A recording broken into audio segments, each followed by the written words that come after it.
You know, it's been already a year since we're doing these Shabbos videos, and I must say that's one of the positives of the past year, allowing me to talk and teach to so many people, not only people who come to our Chabad in Kendall and Pinecrest, people all over Miami, wherever you're listening to this video. So I'm glad. And today I think is a very important message. Hopefully you'll be able to be from the minority and stay till the end of today's teaching.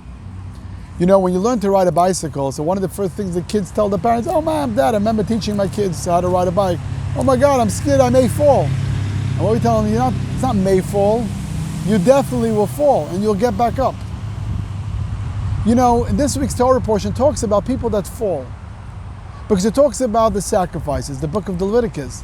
And it tells us for different sins you bring different sacrifice. If you do this, you bring this sacrifice. If you do that, you bring that sacrifice. If you're a priest, you bring another sacrifice. If you're another type of person, you bring another sacrifice. But when it comes to leaders, it doesn't say if you will sin, it says when you will sin. And the rabbis wonder, why is the Torah telling us when it comes to leaders, not if you will sin, but when you will sin, like it's a fact that this is going to happen. So the Talmud tells us that the Torah is teaching us a very, very important lesson. And this is a lesson that we all know in history. Power tends to corrupt. And absolute power corrupts absolutely. So what the Torah is warning us, from the Torah's perspective, this is not if a leader will sin, but when a leader will sin. Whether because the leader is a corrupt leader, and he's just here to steal and hurt other people, that's why he went into power. Or you go into leadership role and you have a responsibility to lead people. And you know what? A lot of times you make mistakes. And your decisions you made weren't the right decisions, but if at that time it came with the best information you have. You know, a leader, someone once said, a leader takes people where they want to go. A great leader takes people where they don't necessarily want to go, but ought to be. That's an old saying. So to be a leader, you have to deal with many diverse people, and it's very, very challenging. I remember once hearing a story that someone wrote a letter to the Rebbe. He was a rabbi in a synagogue, and people were complaining to him. So the Rebbe said, listen, Moses took the Jews out of Egypt, got them the Torah, did all the great miracles, and people still complain. So being a leader, a real leader is getting people to move. People don't want to. And a lot of times the leaders make a mistake. So what is the Torah telling us? That you shouldn't be a leader? Is the Torah telling us, since you're going to make a sin, you're going to sin, maybe you shouldn't be a leader? So actually the Talmud tells us something very interesting. The Talmud tells us there were 4 people that never sinned. And the only reason why they died is because the sin of the snake, meaning they should have never died. Who are these 4 people? You may have not heard of them. One of them is Benjamin, the son of Jacob. The other one is Amram, the father of Moses. The other one was Yishai, the father of David. And the 4th is Caleb, the father of David. The son of David. It's quite surprising. Really, and none of the great leaders, Moses, Aaron, Joseph, Abraham, Sarah, David, Solomon, none of them were sinless? Only these 4 people? And also, why is the Torah telling us Benjamin, the son of Jacob? What's this all about? But the Torah wants to tell us that these 4 individuals, true, were sinless, but they were 4 individuals that we never heard of. Why? Because they lived their own life. They were like hermits. So we say Benjamin, the son of Jacob, the main thing is that he's the son of Jacob. So to live all alone is not a big deal, and not be involved in anything is not a big deal not to sin and not to make mistakes. But if you're going to be a leader, if you're there to a leader in your family, a leader for the community, you will get hurt. In short, these 4 people did not get their hands dirty.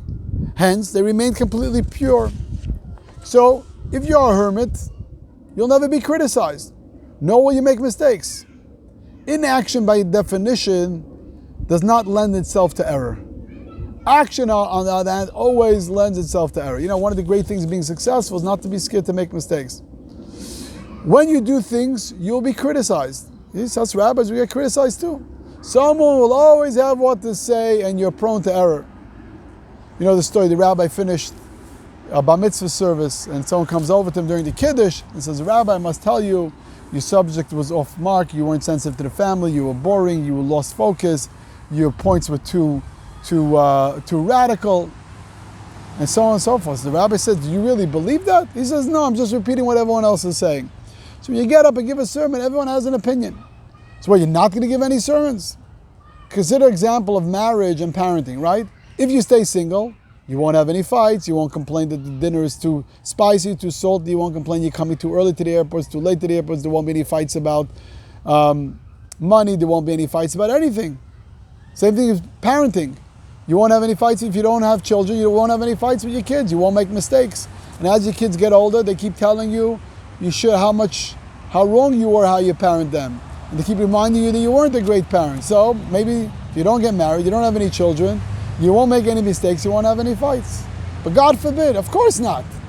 Life is about getting married. Life is about building a family. And we will make mistakes.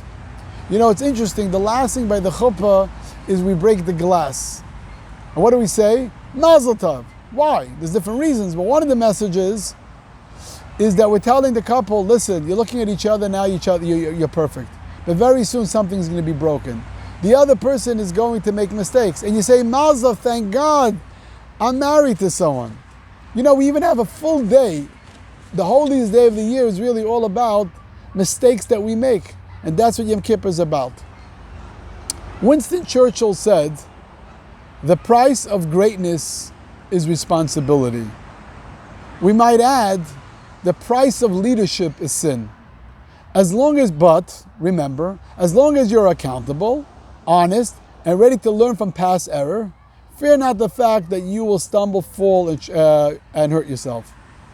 It is a great disservice to everyone, especially young people, that they read stories about these super successful people, started Facebook, on Google, and in real estate, and in whatever it may be. Say, wow, they're so successful. But do you know, or athletes, do you know that every person that has a success story has numerous failure stories within their life? There's no way that you could be successful or be a leader without having setbacks. You know, a ship in the harbor is safe, but that is not what ships are built for. William Shadow said, each of us, the only thing I'm talking about leaders in our community, each of us is called to be a leader in our own way, a beacon of influence.